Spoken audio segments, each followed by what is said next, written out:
Okay, welcome everyone to the second in our spring intersection series, where we look at transportation in our communities. And I'm very excited to be joined today by a familiar face to many of us, Jackie Zeladon from Milwaukee County Transit, and two just outstanding professionals and leaders in the transportation transit field. Both happen to be from the great state of Ohio, Mary Beth Feek from Cleveland and Cam Hardy, the executive director of Better Bus Coalition from Cincinnati. So thank you three panelists for being here today, sharing your knowledge with us. I'm going to toss it over to our three panelists for a very brief introduction about their work and what they've achieved over the years in their different fields, and then we'll run through a few presentation decks and then have some questions and answers. So first, I'll toss it to Mary Beth Feek for a brief intro. Hi, thank you for having me. I'm Mary Beth Feek. I'm the Director of Programming and Planning for the Greater Cleveland Regional Transit Authority here in Cleveland. Should I do the OHIO? Or I won't. I've been the planning director for 20 years.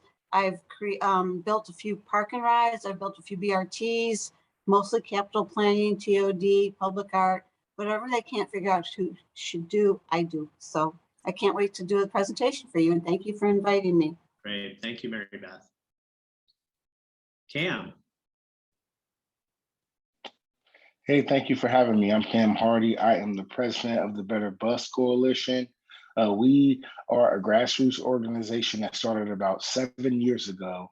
And our mission was to fight for better bus service in Hamilton County, which is the county I reside in. And we've been successful in passing the first ever transit tax in the history of our county. So now we have $150 million dedicated towards better bus service in our city and county.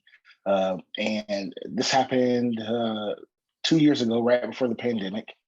And some other things that we've been able to do was we started a grassroots movement to build benches across the city, and we were able to get our benches legalized within city limits. So our benches are legally allowed to be at bus stops across Cincinnati. And yeah, so those are some of the fun things that we've been able to accomplish in the city. It's great to be here. Great, thank you, Cam. We're very happy to have you here. And last but not least, bringing you back to the great state of Wisconsin, Jacqueline Zeladon from the Milwaukee County Transit System. Jackie, can you introduce yourself? Most certainly. Well, good afternoon, everyone. As Dave said, I'm Jacqueline. You can call me Jackie. I am the Community Outreach and Internal Communications Coordinator for Milwaukee County Transit System here in Milwaukee, Wisconsin. And so I've been with MCTS for 8 years. And in this capacity, on the one side, 50% of my time, I make sure that our not only our customers, but Milwaukee County residents understand that our services that are happening, that are changing. I also make sure that gaining advocates to support our endeavors. Plus, on the other 50% of my time, I work to make sure that our employees understand some of our things that are happening with the future of transit, if you will, and making sure that they have the access to the tools they need so they can, no matter what their position is, be able to do it to the best of their abilities. So that's my role here at MCTS. Great, thank you for being here, Jackie. So I want to give a brief overview of Mobilize. I'm sure most of you here in the room are aware, but we are a 501c3 nonprofit organization. We have a board of 25 members, and happy to see our board chair, Kathy Eli, here on the call today, including 9 ex officio members. And we are made up of regional business, civic, and elected leaders. Really, our role is to convene, advocate, and act. So we convene the leaders. We see here our last in-person session in Brookfield with regional mayors speaking on the importance of transportation, advocate for the policies and the funding that we need for quality transit in Wisconsin, And then, take a more active approach towards some of the new pilots that we've been able to help launch, including FlexRide Milwaukee recently launched just last month. Our philanthropic partners, the reason that we're able to do what we're doing is really our backbone. Bader Philanthropies United Way of Greater Milwaukee and Waukesha County, and the Greater Milwaukee Foundation. Our members, extremely important for being able to do what we do. We have our sustaining members, Grafe HNTB, Milwaukee 7, Mandel Group, and tremendous support from the state, Wisconsin Economic Development Corporation. Organizational members include CARW, that's Commercial Association of Realtors Wisconsin, Milwaukee Regional Medical Center, our newest member, AARP Wisconsin, and we definitely could not do what we do without tremendous in-kind support from Carl Collective, and specifically Eric Brooks from Carl Collective for supporting our marketing efforts.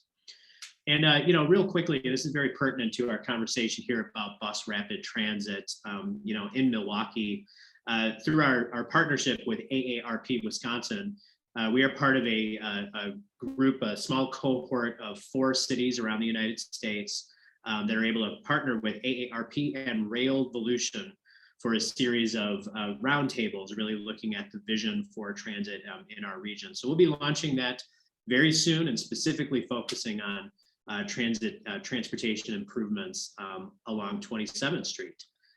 So with that, I'm going to toss it over to Jackie. So I will stop my share, and Jackie, you can bring up your deck, and we'll hear all about what's happening in Milwaukee with the bus rapid transit routes that are planned, and what's coming down the pike here. So, thank you. Oh, let's see. Okay, well, great. Thank you so much. Yes, with bus rapid transit, I'm not sure if our friends today, our viewers or guests, are familiar with the concept, but I'm going to give you a brief tutorial on BRT for short. And essentially how it differs from our current service is that think of 3 things. 1, faster service. 2, dedicated bus lanes. And 3, consistency in the frequency in which it comes. And so just keep those 3 things in mind, and you'll be hearing them again in momentarily. But first, a little bit about us. MCTS, we have 368 buses. We have over 1,000 employees, with about 700 plus of them as bus operators. If you are from the Milwaukee County area or familiar with southeastern Wisconsin, you may be aware that last year we went through a radical change in our bus route system. MCTS Next was our bus route redesign project, and it was our first big endeavor in over 50 years. So our transit planners looked at all of our bus routes and also sought community input in ways to make them better, improving access to all parts of Milwaukee County, especially in terms of where job centers are and where people live. So we have 52 total routes. 9 of them are new routes, and of those 9, we have 4 new high frequency routes, with putting our high frequency service. That's like, especially during peak times with service times of 15 to 20 minutes between buses, upping that ante. So that's just a little bit about us. With our east-west bus rapid transit route, we received federal approval for it, and last June we had a groundbreaking. So this is quite the endeavor. So even with designing the route, we sought lots of input from the community in terms of what they wanted to see in terms of service, as well as amenities. And what you see here is our route. So it will go all the way from, I guess, my right, hopefully it's your right too on the screen, all the way from East Wisconsin, down Wisconsin Avenue to Blue Mound Road, into Wauwatosa, as well as 92nd Street, going to another, I'll call it Job Center Hub, which is the research park on, and it's part of the Milwaukee County grounds. And what's significant about the east-west route is that this is one of the busiest corridors in Milwaukee County. And with the BRT, we'll be doing relieving congestion on that corridor. So taking more people off the road and getting them from one end from Wauwatosa essentially to the lakefront of Milwaukee in record time compared to what our bus service is now. So that is the route. And what's also significant about our East-West BRT is that it's the very first kind in Wisconsin. So we're really proud to be able to make history that way. And as I mentioned, we had broke ground last June in constructing our stations, and you're going to hear some more about that shortly. And we're expecting to have it operational by 2023. So that's, before you know it, it will be here. That entire route that you had just seen, that's 9 miles long. And it's, if you want to talk about, it's a regional service because it goes from Milwaukee to Wauwatosa, 2 big hubs here in the county. It also will connect people with major employment, educational institutions, Marquette University and the Medical College of Wisconsin, as well as a number of recreational destinations along the way, including shopping and restaurants. And as I said before, that it will definitely help ease congestion. And you want to talk about environmental impact, not only with congestion, but they'll have like quieter service, and it all will also have an environmental impact on the communities it serves, including communities of color. Our BRT passengers, they'll be able to have, I like to think of it as a luxury service, but more so premium service. So it's not restricted to anyone, but it's a service that will be available to everyone in the community along the route. And we'll have connections to our other bus routes at major transfer points. The operation of our buses will be more efficient, higher frequency service, so people won't even necessarily have to have, like we do now, like a printed schedule. They will just know that there will be a bus coming to that particular station at regular intervals. We're fortunate that with the funding we received, that we'll be able to purchase 11 battery electric buses. That's a sample of the bus by Nova Bus. Real exciting, and you can look for more to come between now and 2023. With the BRT, one of the two of the key qualities or attributes of a BRT line is that it has dedicated bus lines. So from East Wisconsin all the way out onto 92nd, the bus will have a special lane to keep it moving, if you will, and will also be able to communicate for traffic lights. So we'll have traffic signal priority. For some of you who may live in the Milwaukee area, you may be familiar with the HOP, which is a streetcar. So the streetcar, that also has a traffic signal priority. So we'll work with that type of communication system. The BRT service will also feature off-board fare collection. And as you can see there, this is just a drawing where these stations are under construction right now along the route. So they will look similar to this drawing in the picture, in that the kiosk will be there at the station, along with markings or identifiers to say, what stop it is.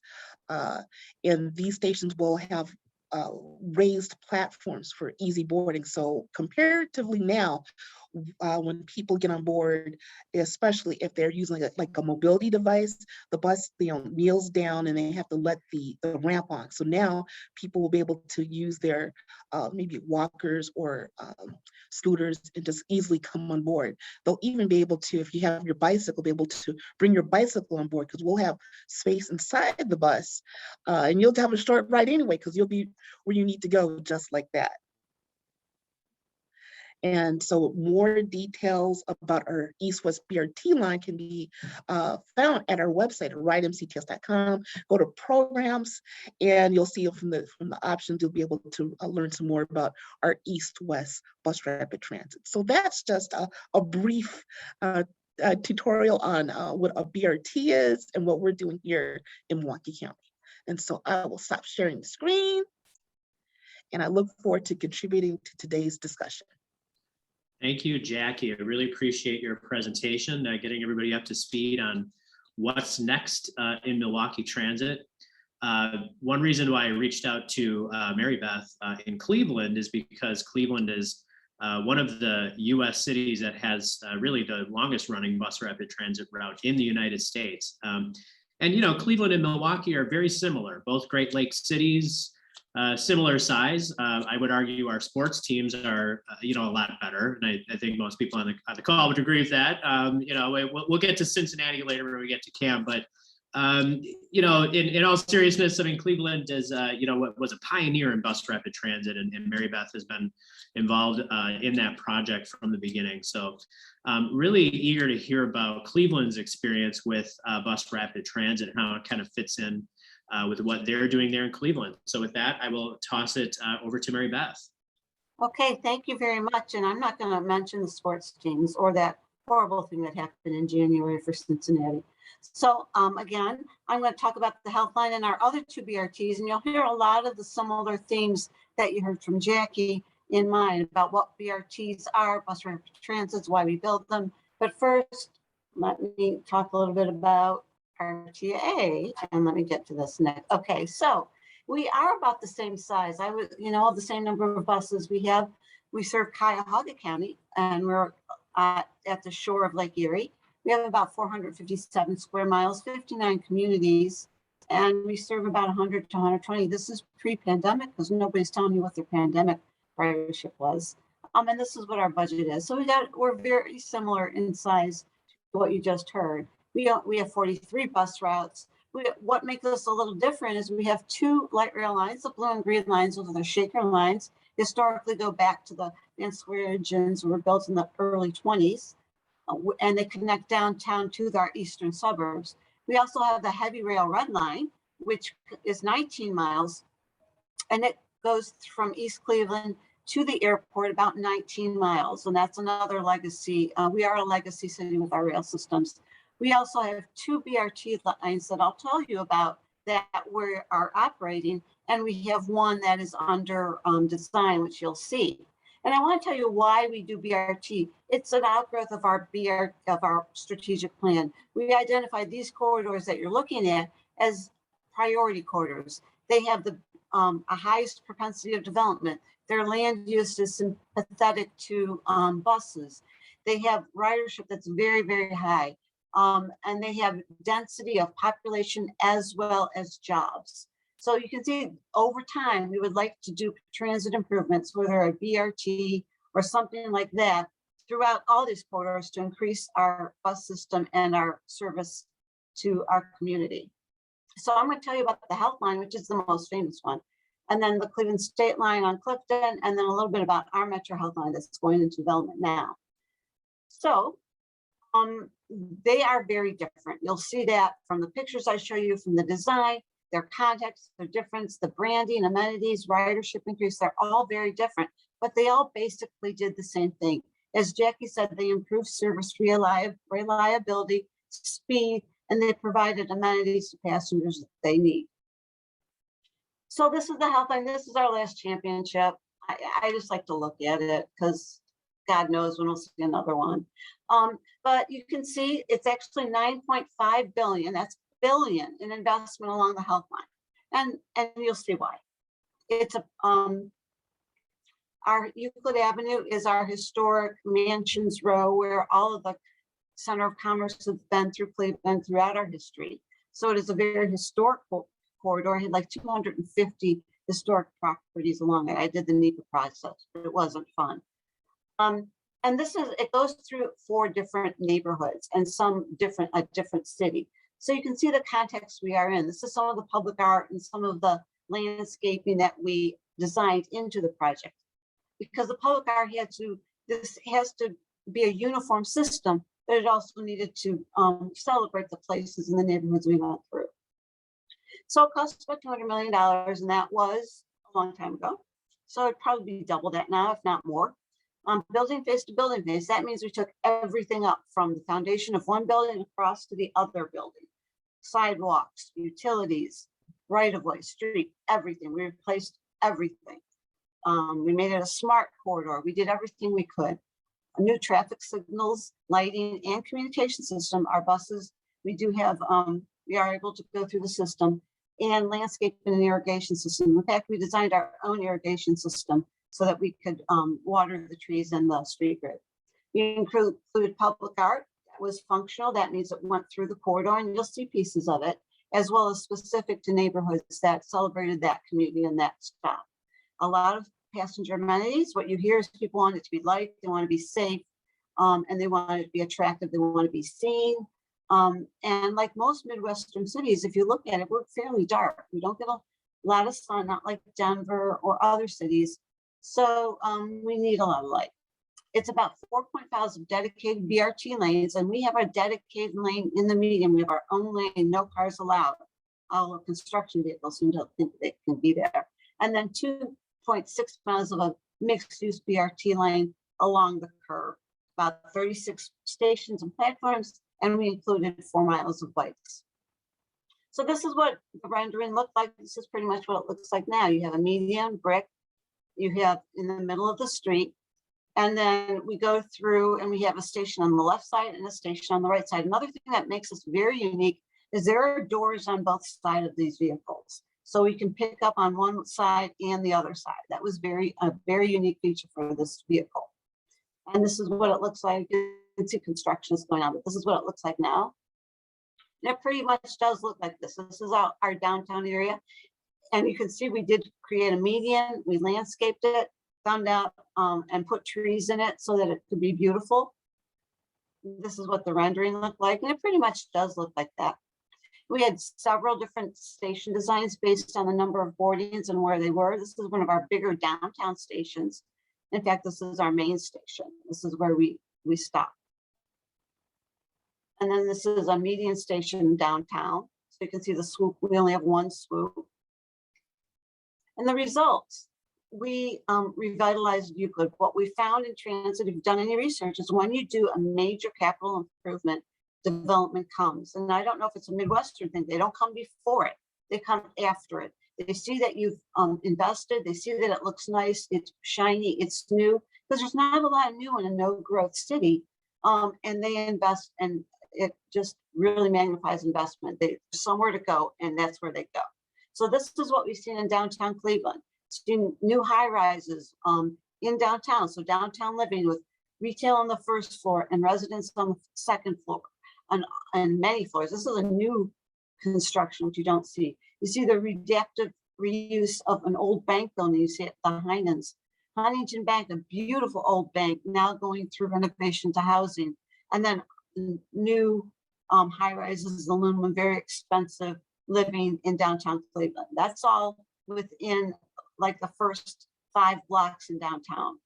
And as you cross over, you get to Cleveland State, which is about, if you think of our downtown as 0, where we start at Public Square, Cleveland State is about 17th Street, so 17 city blocks.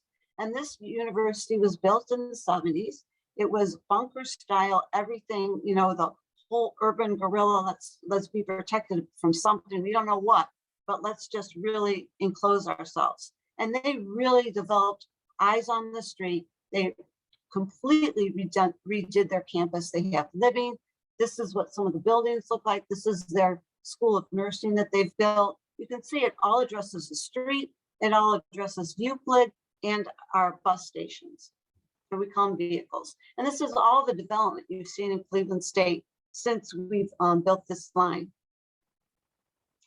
This is Midtown. Now, if you go through, after you get through Cleveland State, you go further east, Midtown is like used to be an industrial land between 2 interstates. It always had the promise, it's a health corridor. It had a lot of, we wanted it like industrial back office. It took a long time to ignite, like 20 years. We built this and it had the highest housing, the highest appraisal values. This was built in the last 10 years, this Link 59, which is a co-working space. We have the Agora Ballroom. If any of you are very old like me, we used to have a lot of old rock bands, like Bruce Springsteen was here and other rock bands of that genre were here. And they rehabbed. and also some living work co-working space that you see below, and even some housing. They started building housing. You proceed down and you get into University Circle. That is our arts district, where the clinics, you start at the clinic, Cleveland Clinic. That's the LA on the bottom that you see. We have university hospitals. We have we have Case Western University. And we have Severance Hall. We have all our museums, beautiful landscaping that are very Olmsted-esque. And that is our heart of our district. And that is massively seeing increases. You can see all of this has been built within the last 15 years. High rises, new cancer centers. Now, a lot of people say, well, Cleveland, they would have built this anyway. Maybe they would have built it. Would they have built it here? I don't know. Would they have built it to look like this and address Euclid and really enhance transit? Absolutely not. I could say, and this I just want to show you. So 7.1 miles, you can see all of the construction, all of the development that went in through the various districts. And it's substantial. Yes, most of it is in downtown. But you can see that it was really 9.7 billion in a city that is not growing, is remarkable. People come from all over the world to see the system. We built it off the Curitiba BRT in Curitiba. So if you want to go there, go ahead, you'll see our system. Our ridership 50% out first year, 60% for a couple years. You can see we met our 20-year projections of economic development that you have to do for the federal government within the first 10, and we're just building it now. So now let's switch gears. Let's go to the Clifton line or the CSU line. Again, Brandon, you're going to see we brand our systems. And Milwaukee, I suggest you find somebody to brand it because you get money and you get pretty buses. You already have pretty buses, but it really helps. So the CSU line, it opened in 2014, about 4 miles, only 20 million. I can't even give you a slide of all the funding. It was baklava. It was just layer after layer, state, federal, no new starts. This was not an FTA new starts project, but every other kind of funding that you could find, mostly public, some of it ours. We go through Lakewood and Cleveland. They actually coordinated. Sometimes cities have this rivalry. They don't want to work together. These guys work together. But this was a very wide right of way. It was commercial. As you get out of Cleveland, it goes from a commercial, high residential density area down with a wide right of way. Then it goes to houses. So it's a very different corridor. We built these little houses, 19 of them. Everyone loves these houses. When they tell me, I want a shelter, and I've taken a picture of the shelter I want, they always show me this shelter. This is a house. I mean, this cost $150,000 right now. Lots of infrastructure, but you can see it looks like the architecture of the area. It provides presence for people where they wait. We've got a whole new bus fleet. We still do hybrid CNG. We added peak hour lanes. This has peak hour lanes in the direction of the commuting traffic. 30% ridership increase the first year. The new development nodes, people were investing in their buildings, and we've got a new shopping area, as well as just everyone wanted to live here. I've heard from people that I used to live on Clifton. I moved 2 blocks over to Detroit. I'm moving back to Clifton because I love the BRT. I love that it comes, as she said, regularly. You don't have to set your watch to any schedule, which in bus and transit is something we're unheard of in this area.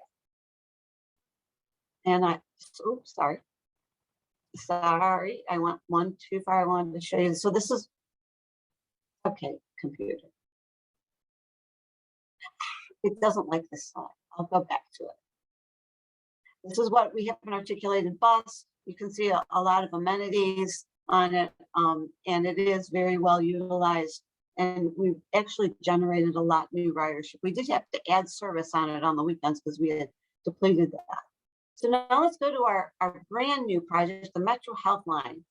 We got an FTA TOD pilot planning grant. That's why you have 25 Connects, and that's we branded it as. This was something that came up. It is a priority corridor, but it bubbled up through grassroots efforts where we had some nonprofits and foundations who said, do something on 25th. So they came together They did a transit study. Of course, they ended that they all wanted light rail, and it was sort of pivoted to getting to be a BRT project. But we combined our routes that was in concert. RTA took a lead from that, combined some routes so that we have one single corridor, and then it branches off, typical in transit. In 2017, Metro Health, which is our public hospital in the middle of the corridor, branded the line. So we got these new buses with blue and green. That was their color scheme. Of course, they've changed the color scheme, and they want us to repaint our buses, which is an expensive ordeal. So we're going through that. In 2018, we initiated the Health Metro line. All we did was we painted all the existing shelters silver, and we put blue and green signs on it. That's how we initiated the BRT. 2019, we started the 25 Connects TOD planning process. In 2019 and 2021, last year, it was adopted by the city, and it really was a fantastic planning project.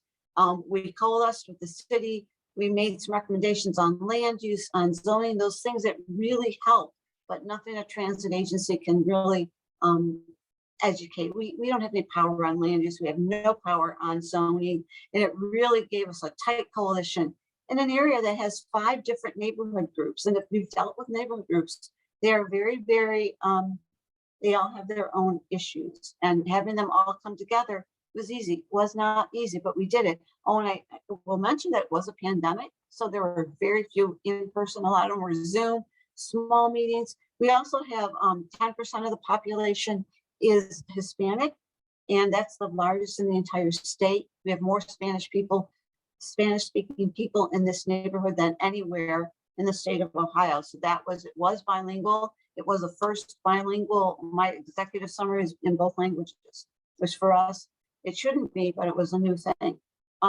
We adopted it.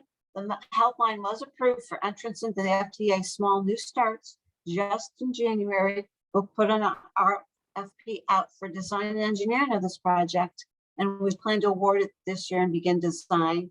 I plan to get NEPA clearance in 2023, get approved for the new starts construction in 2024, and then it'll take about 18 months to 2 years to build. So this is what it looks like. Remember, I told you we put new signs. That's what we did.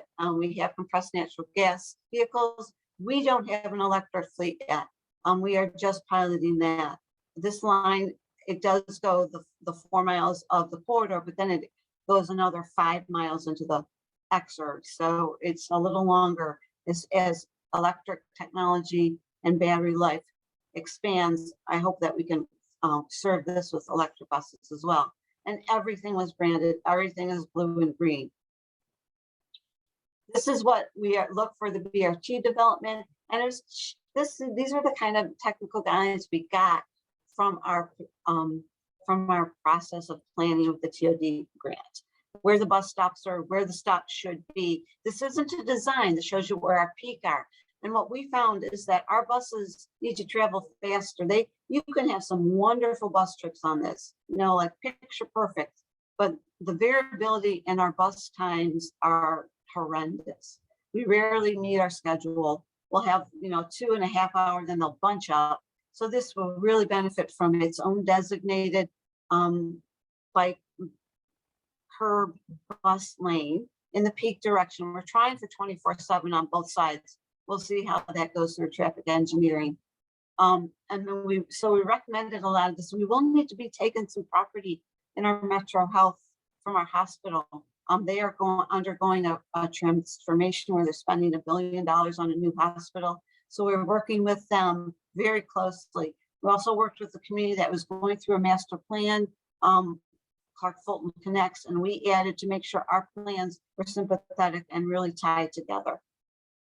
This is some of the other that came up with parking. Parking is an issue. We tried to remove it from the street. We showed that parking was not really all that utilized, and we'll work to put some parking systems in place as we go through construction, design and construction. Dedicated lanes, this is really important. In order to get FTA funding, you need to show that 50% of your corridor is dedicated, and we came up with 56, and you can see where our dedicated lanes are and where there's some constriction. in our corridor. That's really important. I know, sort of geeky, but it's really important to us. We can't get that funding, and without that funding, we can't build it. So we are going to have all those bus stations. The community told us is they want them light, they want them modern, and they want every stop to have a station. No more of this, there's a stop sign in the middle of a driveway, you go stand there. And it will be, and they want it bilingual, and they want more information on the system there. That's what we hear all the time. Safety is important. What we're finding is that some of the mobility challenges are people don't know how to use systems, and they're afraid of, because they're not they're not well articulated in the public system. So we've learned from that, and we're trying to create a system that can be used by people where people feel safe, and that will drive our ridership as well as the safety of our passengers. And we do want signalization through the corridor because they're getting stopped at every signals. And I know traffic engineers think every signal is important and every left turn needs 3 miles of a turning lane, but honestly, I don't think so. So we're working with the traffic engineer on that. So what is the BRT recipe success from what I found? And maybe Jackie can tell me the same thing. You got to pick the right corridor. You have to have the density. You have to have service already, especially in those of us, our cities who are not growing that well, except in the fringes. The urban core has to be strong, and they have to have good partners for that. High number of destinations where people are using. You can see all of our destinations, our BRTs are along high density employment, as well as suburbs that really have a lot of housing, a lot of multifamily along there. We have lots of hospitals, lots of employment destination. Existing ridership and service is high within their system. We have to remember what we're competing against is the car. This is America. We all like our independence. We all like to have our cars, especially here in the Midwest. So our bus speeds must be increased. They must reduce trip times so it's comparable to a car. Which means we need designated peak lanes where only we're allowed in. And we need traffic signal interventions, whatever we can get the fastest. That would be great. So that's what we're competing against in order to compete and to win once in a while. Lots of amenities. We need this to be beautiful. This is like a flying spaceship, if you will. Brand them, make them pretty, make them visible. Like, oh wow, that bus is different. Like the beautiful bus that you guys are building in Milwaukee. Gosh, I'm really jealous. Bus stations that are contextual, open, attractive, have garbage cans, have light, on-time performance, on-time bus schedules that people can see. And what we found is, yeah, people have their phones and they can go to a QR code, but if it's cold, no one wants to get their phone out. No one wants to take their glove off. I know they have gloves that, but you know, those don't work all that well. They want information about the system, where they are, where they're going. They want public art. This is a place. We are a community. They want to reflect their community or our community in the art. So, you know, in an area that's rich in Hispanic culture, they would like to see that reflected rather than some piece from the Renaissance, which might be beautiful, but they want it to reflect where they are and who they are. So after all that, you get some partnerships, a hospital, a Metro Health, a Cleveland Clinic, a UH here, a city of Lakewood, a city of Cleveland, and a transit, like a Marquette University, we have Cleveland State or Case Western, and deal with new starts for as long as it takes. It could be 2 years, it could be 5 years, it could be 7 years, so whatever it takes. And that's who I am. That's how you can find me. And I'll stop sharing so the next person can come. Great. Thank you very much, Mary Beth. Very, very informative and you know, inspiring. I think, but you know, what I really take away from that is this is about community. It's about development, and really the transportation is a vehicle for the positive changes happening in Cleveland. So we have about 15 minutes left, and I'd love to have a conversation, and please chime in, those of you that are on the call with your questions. But I'd really like to tee it off, you know, with taking I forget the road that goes from Cleveland to Cincinnati, but to our friend in Cincinnati, Cam Hardy. You know, none of this is possible without funding, without money, as we know. And You know, Mary Beth talked about partnerships and, you know, the importance of really the whole community coming together to get behind transit. And you there in Cincinnati really scored a huge win around that with the Better Bus Coalition. So I'd just like to lead things off here with our conversation by asking Cam Hardy from Cincinnati, you know, in your experience of really leading these, you know, the successful advocacy movement in a Midwestern city like Cincinnati, what would you suggest, you know, what role can advocates play, you know, constructively to really partner with their transit agencies and help make these big wins happen?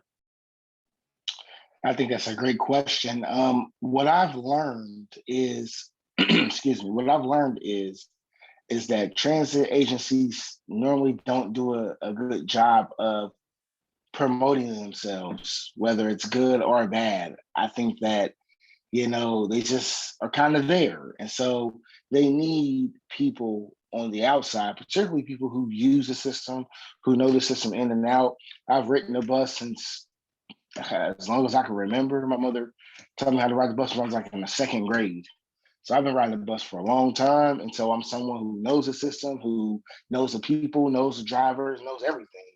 And, you know, just simply speaking up for them goes a long way. I think that, you know, for us, just having a presence at City Hall, being there, knowing the problems, the iniquities that exist within the system, and just, yeah, being present for the transit agency when they're not around, and, you know, just kind of being that cheerleader and that bullhorn, whether it's positive or negative. I think that, you know, sometimes you're going to have to give constructive criticism to the transit system too, because you wanted to get better.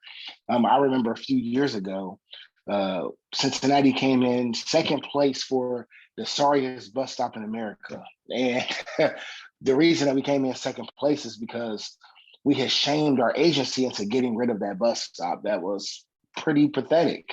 And, you know, I mean, it wasn't because we hate, you know, the people that run the transit agency or anything, but it's because we care about the system enough to, you know, speak up about it. So that's how I think that advocates can help. And again, it does not have to come from a place of, I mean, we never came from a place of like, you know, being adversarial necessarily towards the transit agency, because we understand, like you said, they cost money. And if the transit agency doesn't have money, they don't have the capacity to do this. So we made sure that we directed our anger towards the right people, but also helping the transit agency at the same time. Appreciate that. Thank you. Jackie, Mary Beth, from the transit agency perspective, any thoughts on that critical partnership of advocates, advocacy, and transit agencies to achieve our shared outcomes that we all want to see? Oh, yeah, most definitely. I wouldn't, for instance, when we were looking at MCTS Next, we reached out not only to members of the community, having various listening sessions, getting their input on what they would like to see, how our proposed routes would impact them. We made adjustments with using their feedback, but we also worked with various community organizations, including those that were transit advocates, as well as other environmental groups. And so that was, you know, definitely impactful, because you have to listen to your customers, your community, in order to give them something that they need and want to use.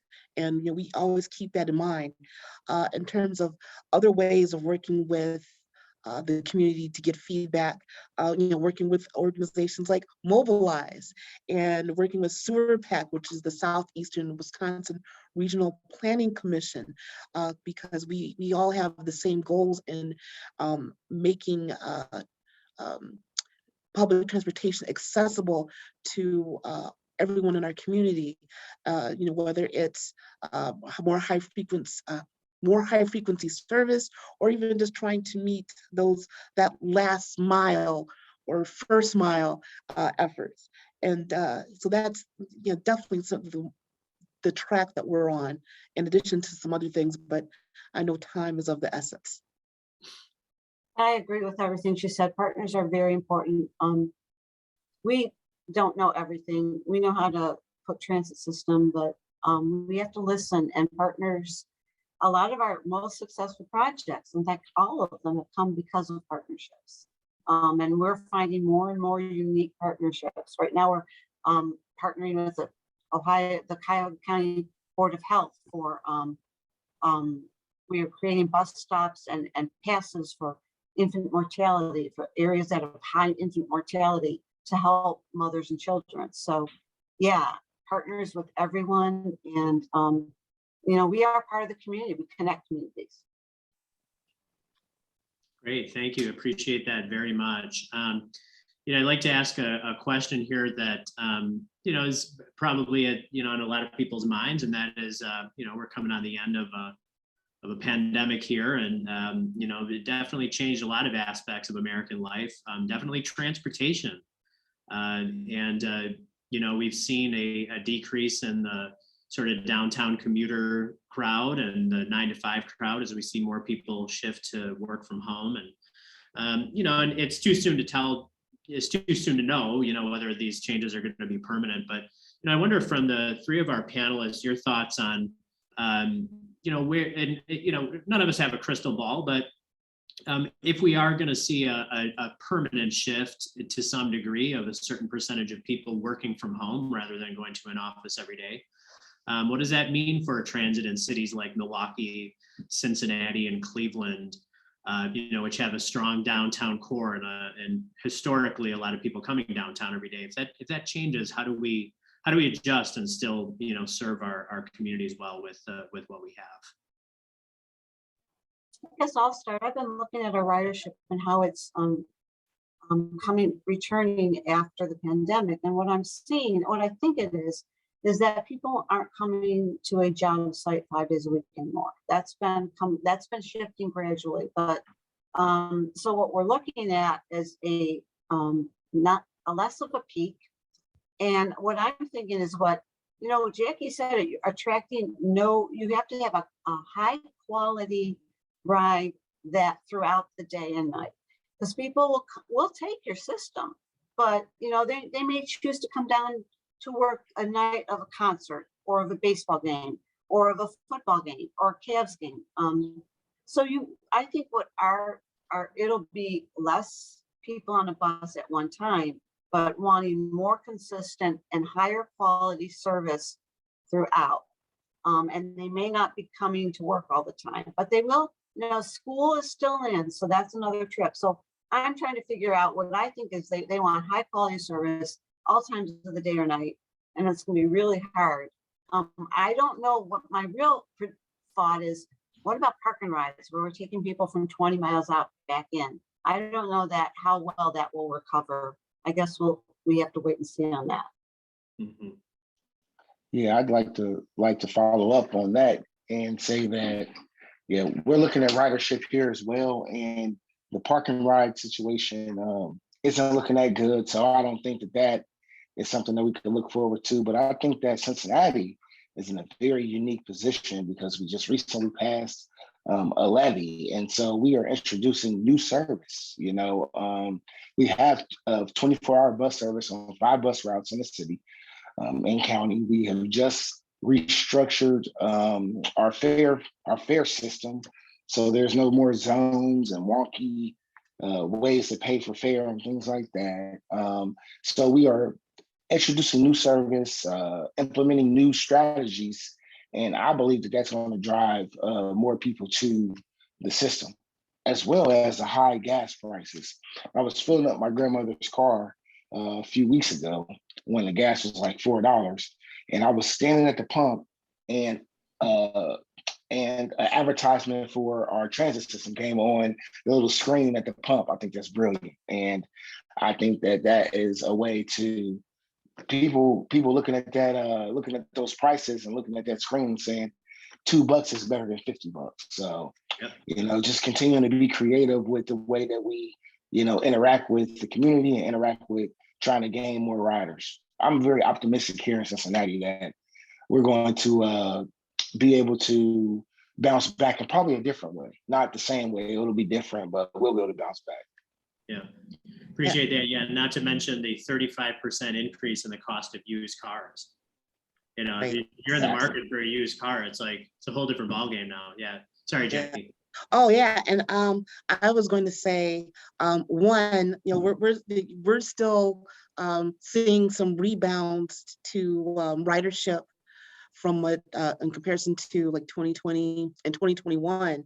You know, we saw that we had some routes that are more heavily traveled when they had sustained really good numbers because we saw that those were a lot of essential workers using those routes. So, you know, we're, you know, still optimistic, but I think one of the things that my colleagues had mentioned that, you know, the quality of service, we're always trying to introduce technology that makes it more user friendly. People like, yes, okay, this is what I can use, having it familiar. As a matter of fact, just, I want to say Tuesday, we had a really busy day here at MCTS in that we launched a brand new app called the Wisco app, powered by Umo. So this is a big upgrade compared to the app we had before, and it allows people to plan their ride, buy their ticket, and track their bus.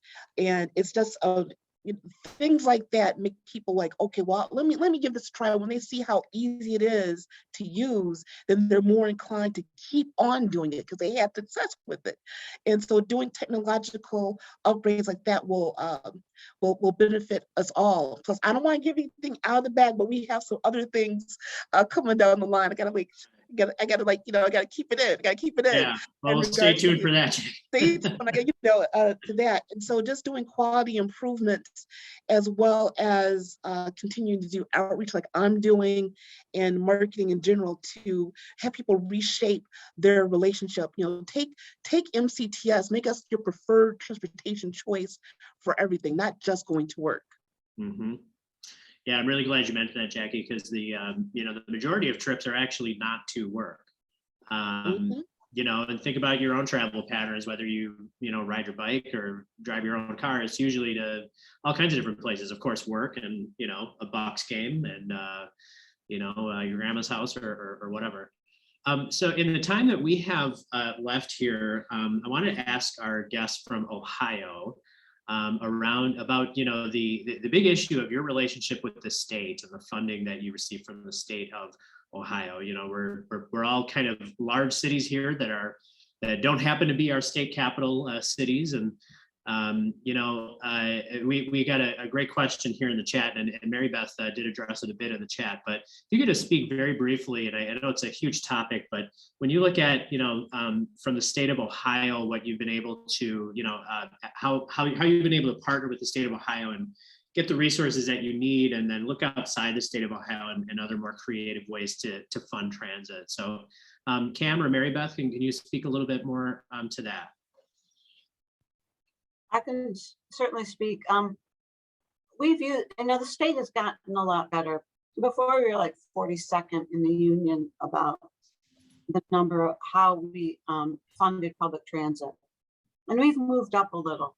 The legislature is much more receptive. And ODOT is much more receptive. And ODOT is getting actually more, they're inviting us to look at transit.